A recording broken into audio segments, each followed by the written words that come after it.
بسم اللہ الرحمن الرحیم۔ خیبر کی جیت۔ صلح حدیبیہ کے سمجھوتے کے بعد قریش اور ان کے دوست قبیلوں کی طرف سے مسلمان بے فکر ہو گئے، لیکن ایک دوسری رکاوٹ ابھی موجود تھی۔ خیبر کے یہودی سدا اس طاق میں لگے رہتے تھے کہ کوئی موقع پائے اور مسلمانوں کے خلاف لوگوں کو بھڑکائیں۔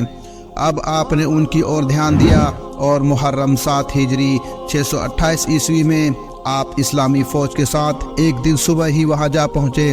خیبر مدینے سے لگ بھگ 16 میل کی دوری پر ہے۔ یہاں کی پوری آبادی یہودی تھی۔ یہ لوگ ایک جگہ اکٹھا ہو کر نہیں رہتے تھے، بلکہ پاس پاس کی گھاٹیوں میں پھیلے ہوئے تھے۔ ان کے قلعے کھجور کے باغوں اور گیہوں کے کھیتوں کے بیچ تھوڑی دوری پر بنے ہوئے تھے، اور یہی بستی اب یہودیوں کی سازش کا مرکز تھی۔ اس کو توڑنا بہت ضروری تھا۔ پاس ہی غطفان کا قبیلہ رہتا تھا۔ ان لوگوں سے یہودیوں کے تعلق تھے۔ ڈر تھا کہ یہودیوں سے لڑائی ہوئی تو لوگ ان کی مدد کریں گے، اس لیے آپ نے فوج کو حکم دیا کہ ایسی جگہ پر پڑاؤ ڈالے جو اس قبیلے اور یہودیوں کی بستی کے بیچ میں ہو۔ یہودیوں کے گھر جانے کا حال ملا تو ان لوگوں نے مدد کا خیال ظاہر کیا، لیکن جب دیکھا کہ اگر ہم باہر نکلے تو ہمارے بال بچے دشمن کے گھیرے میں آ جائیں گے تو چپ ہو کر بیٹھ گئے۔ 6 دنوں تک یہودیوں کے قلعے کا گھیرا جاری رہا۔ یہودی میدان میں نکل کر نہ لڑتے تھے، 1-2 آدمی نکل کر باہر آتے، چوری چھپے حملہ کرتے، پھر بھاگ کر قلعوں میں گھس جاتے، لیکن کب تک؟ ایک ایک کر کے سب قلعے جیت لیے گئے۔ یہودیوں نے ہار مان لی۔ اس لڑائی میں لگ بھگ 93 یہودی مارے گئے، 15 مسلمان شہید ہوئے۔ بہت سا غنیمت کا مال آیا۔ سونے چاندی اور اناج کے علاوہ بھاری تعداد میں مختلف قسم کے ہتھیار، ڈھال، تلوار اور بھالے بھی تھے۔ تورات کے کچھ گرنتھ بھی ہاتھ لگے۔ اسے آپ نے یہودیوں کو واپس کر دیا۔ اس سے سبق لے کر ایک یورپین تاریخ دان نے لکھا ہے، یہ واقعہ ثبوت ہے اس بات کا کہ آپ صلی اللہ علیہ وسلم کے دل میں ان گرنتھوں کی کتنی عزت تھی۔ یہودی اس احسان کو بھی بھول نہیں سکتے۔ رومیوں کو یروشلم پر قبضہ ہوا تو انہوں نے پوتر گرنتھ کو جلیل کرنے میں کوئی کسر نہیں چھوڑی، جلایا بھی اور پیروں تلے روندا بھی۔ پھر عیسائیوں نے اسپین میں یہودیوں کے ساتھ لڑائی کے وقت اس پوتر گرنتھ کو بڑی بے عزتی کے ساتھ جلایا۔ حضرت محمد صلی اللہ علیہ وسلم اور ان سب لوگوں کے برتاؤ میں کتنا فرق ہے۔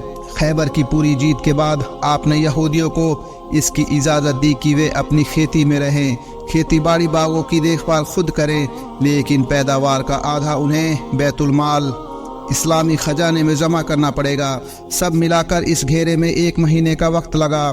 یہاں سے واپس ہوتے ہی فدق کے یہودیوں سے بھی انہی شرطوں پر سمجھوتا ہو گیا۔ آپ نے سدا اگلے نبیوں کے ماننے والوں کی طرف میل محبت کا ہاتھ بڑھایا، ان سے صلح صفائی رکھنے کی خواہش کی۔ مدینہ پہنچے تو یہودیوں سے سمجھوتا کر لیا، لیکن آپ ان باتوں کو وہ مسلمانوں کی کمزوری سمجھتے رہے۔ جب بھی موقع ملا کھلم کھلا یا چپکے چپکے انہوں نے گڑبڑی پیدا کرنے میں اپنے بس بھر کوئی کمی نہیں کی۔ ان کو اپنی جائیداد اور طاقت پر بڑا فن تھا۔ ایک بار ان میں سے کسی نے یہاں تک کہہ دیا، ہم لوگ قریش نہیں ہیں، وہ لڑنا کیا جانیں، اگر کبھی ہم سے سامنا ہوا تو پتہ چلے گا کہ بہادر ایسے ہوتے ہیں۔ ان پر آپ نے جیت حاصل کر لی۔ آپ نے مدینہ کے دونوں قبیلوں اوس اور خزرج میں میل کرا دیا۔ یہ بھی ان کو بہت خلتا تھا۔ ان دونوں قبیلوں کی برسوں پرانی لڑائی کی وجہ سے یہودیوں کی چاندی تھی۔ دونوں کو لڑاتے رہتے اور خود چودھری بنے رہتے۔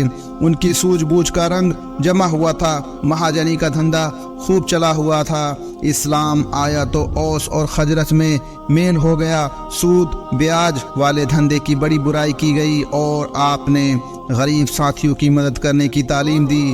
ان سب باتوں نے ملا کر اس جال کے ٹکڑے ٹکڑے کر دیے اور یہودیوں نے مدینے کی پوری آبادی پر ڈال رکھا تھا۔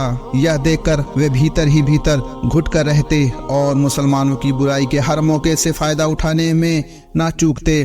آپ نے سوچا تھا ان کے پاس بھی اللہ کی بھیجی ہوئی کتاب ہے، بہت سی باتیں ہمارے ان کے بیچ ایک جیسی ہیں، کم سے کم ان میں تو ہمارا ساتھ دیں گے۔ حقیقت میں دین تو ایک ہی ہے، یہی ان کے نبی حضرت موسیٰ علیہ السلام بھی لے کر آئے تھے۔ اب وہی دین اپنی اپنی